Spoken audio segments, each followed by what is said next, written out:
Each of us has our own different way of approaching this. So you guys might be visual storytellers, you might be kind of literary storytellers.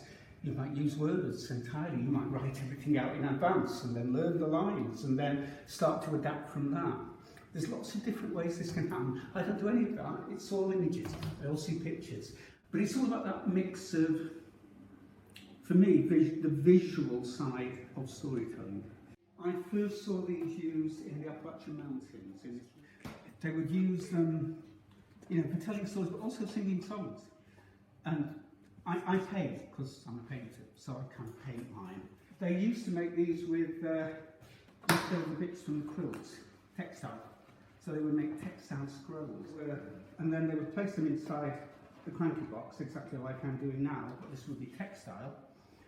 And they would sing a song, tell a story. While you're seeing this, it's like abstract art. You're just like a patchwork quilt going past, and it conjures up the pictures in your mind. It's like what I was saying at the beginning, pure visual storytelling.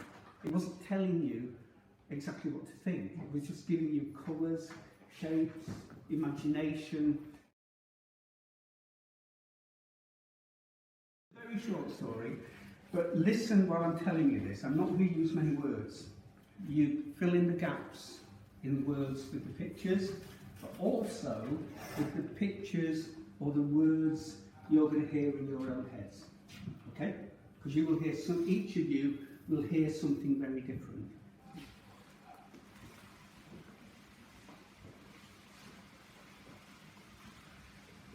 A swan landed on the coast of Gower. It removed its wings and feathers and outstepped a woman. She dived into the water. She felt the clean air and the clean water on her skin. And when she came out, she gave thanks because everything was well in her world, except she was being watched by a man. He took her wings and feathers. She came out of the water and she asked him to return her clothes, but he said no. He was in love with her. And she said, you can't be in love with me. We've never met. We've never exchanged a word. How can you be in love with somebody you've never met? It's infatuation. But he took her wings and feathers back to his house and he locked them in a chest by his wall. And he gave her pretty clothes, but they scratched her skin. He lit the fire, but it dried her out. She spent her time sitting in a bath full of salt. And every evening she gazed out of the window and watched as her sisters flew past the moon. And every evening the young man unlocked the chest. He removed her wings and feathers and he held them to his cheek. But one evening he forgot to lock the chest. She dressed in her clothes, she flapped her wings, and oh, how her arms ached because she hadn't flown for so long. But she flapped and she flapped until she took off into the air and she flew away with her sisters past the moon, free as a bird.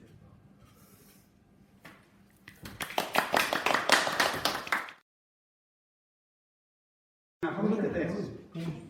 Having told the story I've just told, let's have a look at this.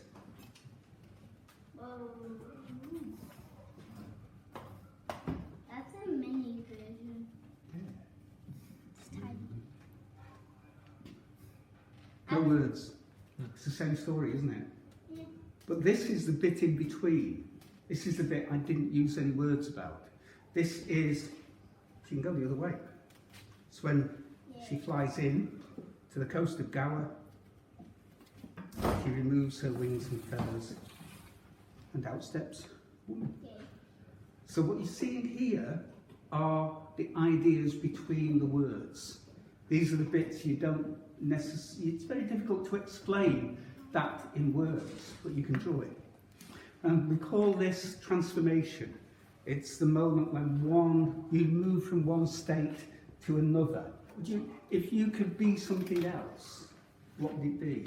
Let's go around the table. Should we start? Go.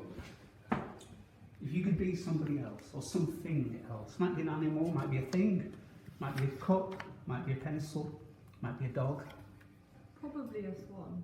A swan? Because you can like swim and you can be a bird and you can look. Yeah.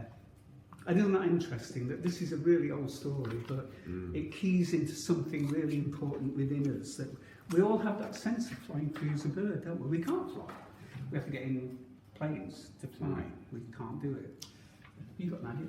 Probably like a cheetah or a big cat, because I feel like I'm always stressed and I'm rushing. So being able to go fast. You can go quicker? Yeah. Cool, oh, I like that. Doesn't this tell us a lot about both of you? Just that simple thing. What would you like to? Jaguar. Jaguar. You two are kindred sisters, aren't you? Yeah. I think cheetah's a bit quicker, isn't it, than a jaguar? I'd probably be a bobcat. Oh, what? Bobcat. A bobcat? There's a cat thing Cat, coming cat, here, isn't there? It's Okay. kind of like a cat with pointy ears, like 3 top things that... Yeah. You know what I love about bobcats is their tails. They've got tiny little tails, don't they, that kind of wiggle around. They're great. They're very territorial. Cool. Back to you. Only like a mountain goat. Mountain goat. I like it. Anyone? One of my favourite animals. Definitely. Okay. Is there any reason for that, or you just fancy it? I don't know. Just like mountains. Oh, great No, stuff. like, Yeah. Anywhere you want. Yeah. You know, that would be very close to what I would. I love goats.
Show us the picture. Once upon a time, That's it. there was a jaguar, and it was going to the sea, and it turned into a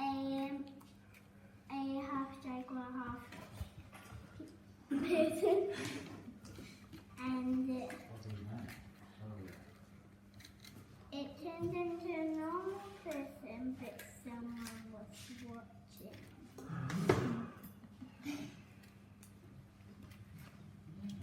He dragged her up to the house, but she was missing her friend. The end. Oh, What a fantastic story. Diane. There was a bobcat. Then the bobcat went for a little walk. To a half bobcat. Okay.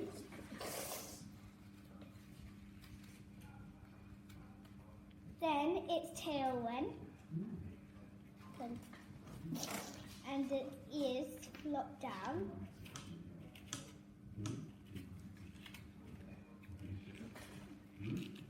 Ah, it's stuck. Again. Ah. Then its turned into a person. I like the little nose, so I kept it.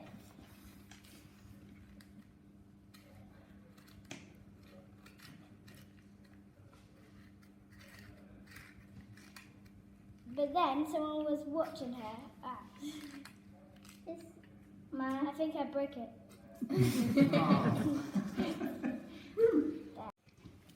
So once there was a guy who wanted to climb up a mountain, and he'd never climbed up a mountain before. So how was he going to do that? He couldn't afford any climbing gear or anything, and all the energy bars had sold out. So the next best thing was to turn himself into a goat. It was lucky because he already looked a bit like a goat. So as he slept that night, the transformation took place. And when he woke up in the morning, he became a goat and climbed up the mountain.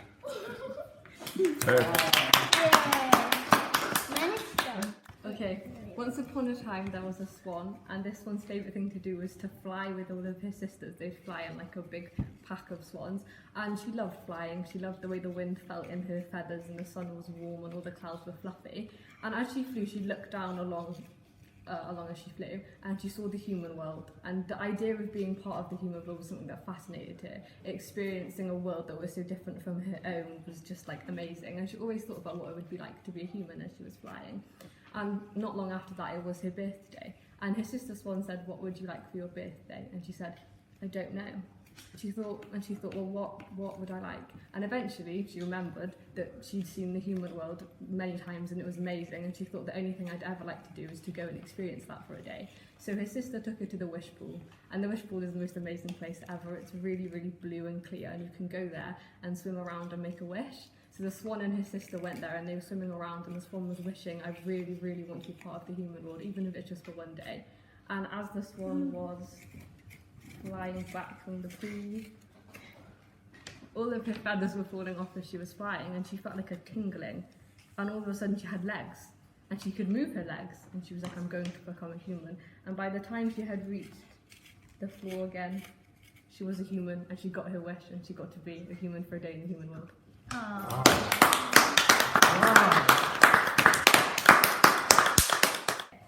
Once there was a girl. She was a bit of a crazy girl because her life was always a bit hectic. She was always got a club on, or she has friends to meet, or she has a work thing to do. So one day she woke up and she had 10 minutes to catch the bus. She had to put her clothes on, she had to brush her teeth, she had to wash her face, she had to have breakfast. She just did not have enough time. And the one thing she had to do before she left the house was put on her lovely long eyelashes. So after she put these on, she realised she had no time, the bus had left, and she was really upset. But she thought, hang on a minute, and she started feeling something, and all of a sudden she grew a tail. And then she grew spots and whiskers, and her hair was starting to turn into a mane, and she was confused. And then she realised she could stop, her walking was extra fast, she could walk as fast as she can. And then she thought, I think I'm turning into a cheetah.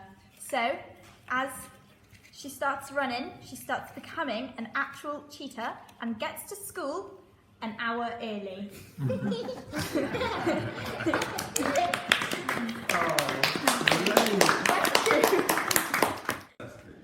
You've all done exactly what I was saying at the beginning. You filled in all the gaps, haven't you? From that simple story that I told you, really matter of fact, swan changes into a girl. And then girl gets seen by man. And then she finds the wings and feathers, turns back into a swan again. Really simple, but you filled in all the gaps. You've done what all storytellers do, haven't we, Phil? Yeah. Developing the story, making it longer, making it bigger, Wonderful. filling in the background, the landscape, the kind of things people eat, where they live, what they think. How to start telling a story. Do you realise the other thing you've all done? As well as becoming storytellers, you've actually all become animators. Moving pictures. That's what this is. This was animation before we had electricity. when you do an animated film, I know about this because my son makes animated films and I do as well. You make a storyboard. You do drawing to show the movement like this. And it can go in a great long line. All the great animated films you've ever seen all started that way. Series of drawings like that, showing the movement. And then you actually start moving the characters and you make animations. So you've actually all become animators as well. Yeah. Well, there's a word in Welsh that we all love and we use a lot in the storytelling world, which is chwedlaya. And it means now, in 2017, I think it was the tourist, Visit Wales, created something about chwedlaya. And what they meant was the kind of legends of Wales, all the great big story, the story of King Arthur and, you know, the Mabinogion, these epic stories. But in fact, particularly in this area, Swansea Valley, in the old days, the word chwedl and chwedlaya, it meant many different things. Yeah, it meant legends and myths, but it also meant fairy tales, meant folk tales as well. But it also meant conversation, gossip, the thing we all love to do, you know, chatting, just simple conversation. And it was this thing that we certainly have it up where I come from, and I bet I'm sure you do here as well, where, you know, when we gather for our kind of very informal storytelling evenings, we don't say, and now here, would you welcome to the stage? No, we just start. So have you seen what so-and-so down the road's doing? You know, oh, you see the museum have got this amazing storyteller coming in. We start with general conversation. How are you feeling? How you doing? Oh, look, my tooth. You know, that's how the stories start. And then we kind of go to the little folk tales and the fairy tales. And then maybe towards the end of the evening, after we've had a bit of a song or, you know, a bit of communal sing, or just anything really, whatever, a bit of dancing if we've got a dancer with us, then maybe we're into the big stories, the ones you have to build up to, because they're just too, you can't start with them, they're just too much. You know, the big scary Mabinogion stories. And, you know, so it works that way, and they're all part of the same idea, the idea of conversation and what we do. Proper kind of, not proper, what's the word for it, Phil? Paid storytelling, I think. Yes, maybe. yeah. Storytelling on a stage. But it's no different really. You wouldn't have that if we didn't do this. If we didn't just tell stories to each other and make up stories. It's all part of the same thing. And I love the fact that the Welsh language has a single word for that, which you don't have in English. It's not there in English. That word that covers it all. But it's there in Welsh. And I think